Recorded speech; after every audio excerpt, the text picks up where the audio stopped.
Kalau di Indonesia kan secara harfiahnya itu adalah neraka yang susah. Neraka yang susah. Angel.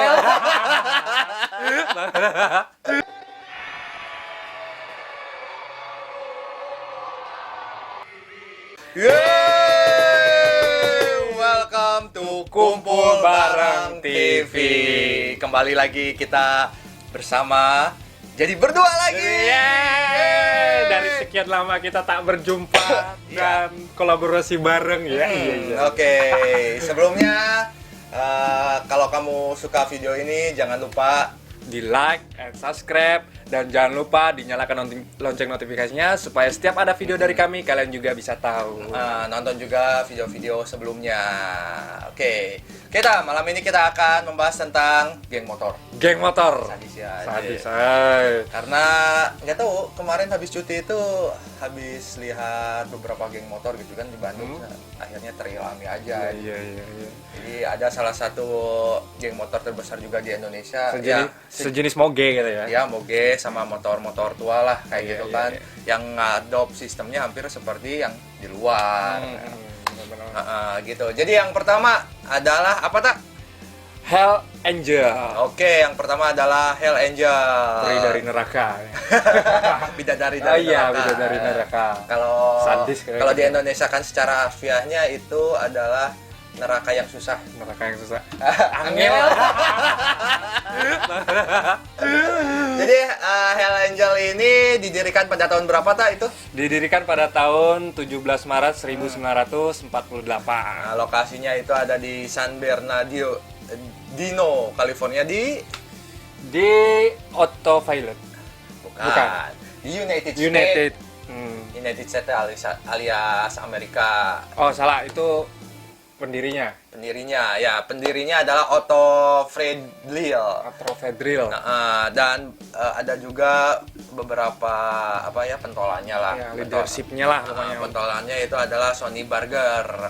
Dengan moto Hell Angel ini, Angel Forever, Forever Angel. Itu semua geng motor kayaknya ada itu istilah itu, Angel Forever, Forever Angel. Cuman bedanya kalau di beberapa geng mungkin seperti Brotherhood itu, Brotherhood Forever, Forever Brotherhood kayak gitu. Tapi yang jelas moto yang paling otentik untuk Hell Angel adalah When we do right, nobody remember. When we do wrong, nobody forget. Jadi kalau kita berbuat baik, orang lain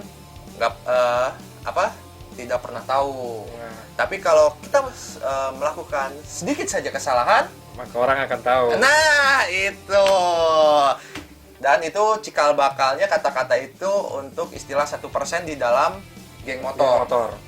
Jadi kalau di geng motor ada bet 1%, itu artinya seperti itu gitu. Jadi 99 orang berbuat baik, orang lupa. Tapi ketika 1% saja kesalahan, orang mengingatnya sampai kapanpun. Sampai kapanpun. Itu bukan hanya di geng motor keleng, Bang. Di semua kehidupan. Ya, ke semua kalangan lah. Jadi Hell Angel ini itu terbentuk tahun 17 Maret tahun 48, yang sejarahnya dulu katanya itu perwira-perwira dari bomber yang ngebom Nagasaki dan Hiroshima. Setelah pensiun mereka buat geng motor namanya Hell Angel. Tapi mereka itu sebenarnya belum terkenal sampai satu saat mereka berpisah dan ketemu lagi, menemukan suatu kecocokan gitu kan. Wah, sangat brotherhood banget nih, bersaudara banget gitu. Jadi terbentuknya. Jadi terbentuklah Hell Angel lebih besar lagi. Jadi Hell Angel ini ada menyebar di seluruh dunia, ada di 5 benua, terus ada di 59 negara, 86 area, dan 467 charter. Jadi ada beda-beda sih istilah, ada charter, ada chapter. Jadi tergantung si geng motornya mau pakai apa gitu kan. Itu jenis motornya. Bukan, jadi kayak di area itu ada chapternya lagi, bagian lagi. Misal kayak provinsi. Oh. Provinsi itu ada di Bandung. Terus apalagi itu charter namanya. Kalau areanya ya provinsinya itu gitu. Terus syarat untuk menjadi Hell Angel, anggota Hell Angel itu harus punya SIM. Terus yang kedua apa tak? Yang kedua adalah kendaraan motor yang jelasnya ya, yaitu kelas cc-nya di atas sekitar 750 cc. Terus setelah dapat SIM sama motor di atas cc 750 itu nggak langsung jadi member Hell Angel. Mereka disebutnya hangaround dulu. Jadi kayak misalnya saya anggota Hell Angel, saya ngajak si Okta kita main bareng aja dulu. Nah, jadi seperti teman bermain dulu nih. Adaptasi gitu ya. Terus dipantau, kamu aktif terus nggak ikut bareng kegiatan si keanggotaan Hell Angel itu. Terus yang ketiga, setelah menjadi Hell Angel, setelah menjadi hangaround, nah, ini Okta udah hangaround, udah beberapa kali nih ikut touring sama Hell Angel, baru dikasih bad prospect. Bad prospect, jadi namanya itu rocker bottom. Jadi rocker bottomnya itu disebutnya prospect.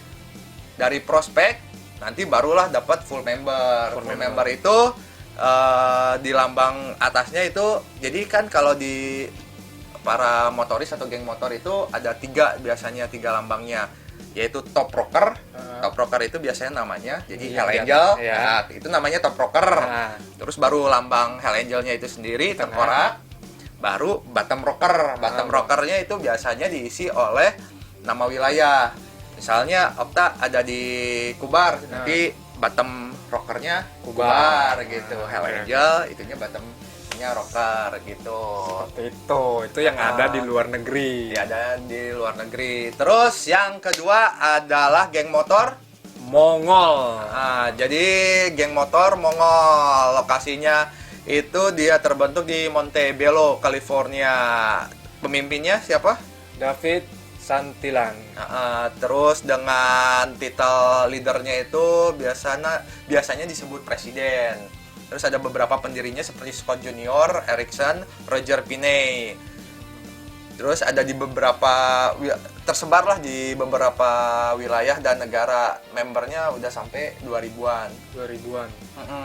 Sama seperti Hell Angel, mereka pun merekrut anggotanya juga mulai dari prospek, terus apalagi tergantung itunya sih sampai dia full team. Jadi Mongol ini terbentuknya karena kaum Hispanik yang ada di Amerika sebenarnya pingin masuk Hell Angel. Cuman karena Hell Angel ini rada rasis gitu ya, karena mereka kan pinginnya ras putih semua gitu. Akhirnya ditolakin si Hispanik sama kulit hitamnya. Nah, si Mongol ini anggota-anggota yang ditolak jadi Hell Angel balas dendam. Mereka pingin buat geng juga yang disebut dengan Mongol. Kenapa mereka mengambil lambang orang Mongol? Mereka itu terkesan oleh giginya orang Mongol yang dulu, Genghis Khan yang gitu yang menyerang dari Asia ke Eropa. Berarti kan betapa hebatnya kan si Genghis Khan itu, akhirnya dinamai Mongol. Dan sempat bentrok juga mereka antara Hell Angel sama Mongol ketika di Las Vegas. Di Las Vegas itu cuman gara-gara apa gitu, ketemu di suatu tempat judi, berantem, satu orang tewas dari salah satu anggotanya gitu. Terus Mongol ini ada di 13 chapter di seluruh dunia termasuk Indonesia. Indonesia itu ada juga perwakilan Mongolnya, ada di Bali. Dan satu chapter nomad. Jadi kalau kalian bingung, biasanya di bottom rockernya ada nomad. Nomad itu gini. Jadi misalnya Okta orang Kubar. Sudah mengikuti syarat nih semuanya untuk jadi anggota. Mau Mongol mau itu. Jadi nomad ini di semua geng ada istilah nomad. Udah memenuhi syarat, tapi kuota anggotanya kurang. Nah, makanya disebut nomad gitu. Jadi kan mereka punya kuota nih untuk bikin bisa satu chapter gitu. Misalnya chapter Kubar gitu ya. Mereka tuh harus ada kuotanya, misalnya harus ada 100. Sedangkan kuotanya nggak ada 100, misalnya 50. Nah, si kantor pusatnya misalnya Mongol atau Hell Angel nggak akan ngasih bottom rocker Kubar, dia akan kasih nomad dia karena tidak memenuhi kuota jumlah anggotanya itu. Gitu Itu tandanya bahwa dia kurang anggota. Istilahnya kasarnya gitulah, kurang anggota. Cuman sudah memenuhi syarat, dia jadi membernya gitu. Yang ketiga, tak Yang ketiga, Dut Outlaw. Outlaw Ya. Lamps Outlaw MC. MC. Jadi geng motor yang ketiga yang ada di Amerika dan paling tertua. Dia berdirinya itu tahun 35, udah 85 tahun. Lebih tua daripada Mongol dan Hell Angel. Hell Angel. Dan lebih tua dari Republik Indonesia. Republik Indonesia merdeka tahun 45, Iya. mereka udah diriin geng motor di Amerika. Itu jadi motornya macam apa ya? Masih motor-motor tua. Motor tua. Cuman kan kalau di luar udah nyampur nih dari yang motor tua sampai yang Modern. modern. Jadi tergantung apa ya visi misi mereka, apakah tetap mempertahankan mau pakai motor tua atau pakai yang campuran gitu, tergantung si geng motornya juga.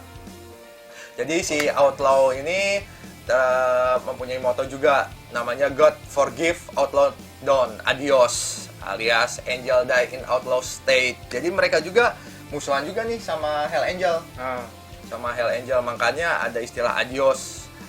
Iya benar, adios. Adios. Jadi, adios itu kan bahasa Spanyol. Bahasa Spanyol yang artinya itu selamat tinggal lah gitu. Cuman mereka beri singkatan gitu. Angel Die in Outlaw State. Maksudnya ketika ada anggota Hell Angel masuk di wilayah mereka, udah pasti disikat sadis saja.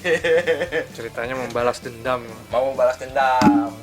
Terus Outlaw ini ada di 23 negara, ada 48 chapter gitu.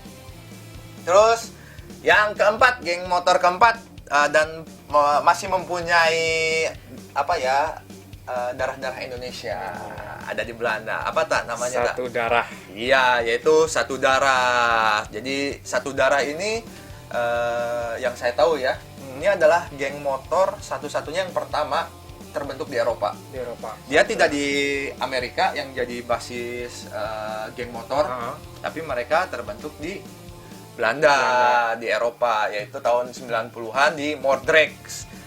Terus teritorinya udah banyak banget dari benua Amerika, Eropa sampai Asia. Terus kenapa namanya Satu Darah? Terus bawahnya Maluku, bottom rockernya, memang sejarahnya begini. Jadi orang-orang Maluku dulu katanya ini RMS. RMS adalah anggota Republik Maluku Selatan. Mereka mendapat suaka di Belanda dan akan dijanjikan oleh pemerintah Belanda akan diperjuangkan nih RMS-nya. Tapi ketika sampai di Belanda bukannya mendapat dukungan, mereka mendapat kasus rasisme. Nah, dari kasus rasisme itu mereka gak bisa berkembang RMS-nya, terus mereka pun pingin masuk ke geng motor di Eropa, di Belanda, cuman masih pada kecil-kecil kan. Mereka juga dapat rasis. Akhirnya ya udahlah, kita bikin geng motor namanya apa? Satu Darah. Jadi Satu Darah itu emang terbentuk dari orang-orang Maluku dan beberapa orang yang kena rasis juga seperti kulit hitam. Makanya di lambangnya Satu Darah ini ini kan ada orang India, ada gambar orang India, yang satu hitam, yang satu putih. Terus yang di atasnya itu bulu-bulunya ada 9 jumlahnya. Itu dimaksudkan adalah 9 pendiri. 9 pendirinya itu campuran dari kebanyakan Maluku dan orang kulit hitamnya sendiri. Jadi Satu Darah ini juga ada juga di Indonesia, di Jakarta tepatnya. Itu perwakilannya ada di Jakarta. Tapi ini jenis motornya enggak Mereka itu yang saya tahu itu campuran. campuran. Yang penting moge aja. Oh, jenisnya moge. Jenisnya moge. Rata-rata kalau geng motor itu di atas cc-nya udah di atas 250-an, 400 lah. 450-an baru bisa masuk geng motor. Kecuali ini satu lagi nih, geng motor dari Indonesia yang memang sudah terkenal juga di dunia, yaitu Bikers Brotherhood. 1%. Jadi mereka itu terbentuk tahun era 80-an. Mereka terbentuk karena adanya komunitas motor tua. Jadi kalau pingin masuk Biker Brotherhood itu minimal harus punya motor keluaran Inggris tahun 70 ke bawah. Minimal itu. Berarti rata-rata kalau Inggris 70 itu BSA. BSA yang terkenal itu biasanya BSA. Terus kalau pingin jadi anggota Biker Brotherhood ini mereka pertama harus jelas punya SIM. Yang jelas Terus motor kan? Motor. Terus yaitu motornya harus motor tua. Motor tua di bawah 70 tahun.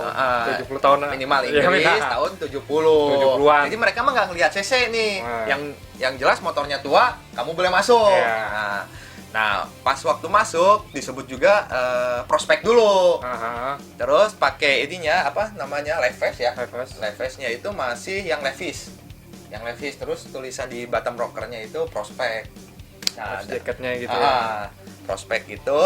Nah, dari prospek mereka akan dipantau nih sama anggota-anggota senior yang leadernya lah, Brotherhood ini dia menjalankan visi misi Biker Brotherhood enggak, loyal enggak.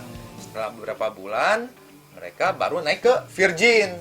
Bottom rockernya masih Virgin, belum ada apa-apa, cuman bottom rocker Virgin. Dari Virgin mau naik ke yang full patch itu yaitu tadi kan ada top rocker sama bottom rocker sama lambangnya. Itu harus mengikuti 4 event wajib yang ada di Biker Brotherhood. Kayak ada salah satu teman saya juga ikut Biker Brotherhood. Dia tuh harus ikut touring lah. Yang terakhir itu Bandung Bali. Bandung Bali harus pakai motor tua itu. Tapi enaknya ketika teman kamu mogok misalnya, ada case, tinggal telepon, karena rasa persaudaraan yang tinggi, balik lagi bro. Misalnya nih, sudah di Cirebon, terus itunya di Semarang, balik lagi. Kalau memang rasa loyalitasnya tinggi kan, rasa persaudaraannya, gitu. Soal juga brotherhood ya kan? Namanya juga brotherhood, atau rasa persaudaraannya harus tinggi. Geng motor aja bisa bersaudara ya, apalagi kita nih sebenarnya banyak kan suku-suku gitu kan. Nggak mesti geng motor doang ya kan? Iya, sebenarnya rasa persaudaraan itu harus sudah ditanamkan untuk orang-orang Indonesia gitu kan, benar nggak? Jadi ada jiwa sosialnya tinggi banget. Karena jujur aja sih Indonesia ini sekarang lagi apa ya, dirasuki oleh isu-isu sara. Paling benci aku aja. Banyak pokoknya.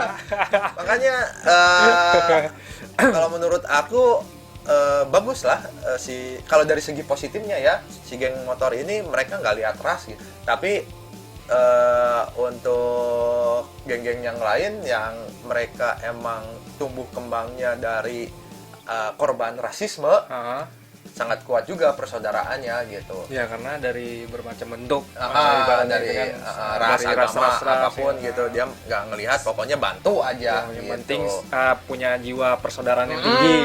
Gitu. Oke tak, kita selesaikan malam ini. Jangan lupa subscribe channel ini dan like. Jangan lupa tinggalkan jejak kalian, komen di komentar bawah ya. Takut ada yang lebih atau ada yang kurang, ada yang mau ditambahkan dan lain sebagainya. Dan kita juga ingin mengingatkan nih, lagi musim virus corona ya, untuk menjaga kesehatan. Tetap kita mah 4 sehat, 5 sempurna. Oke, tetap di Kumpul Bareng TV. Bye bye.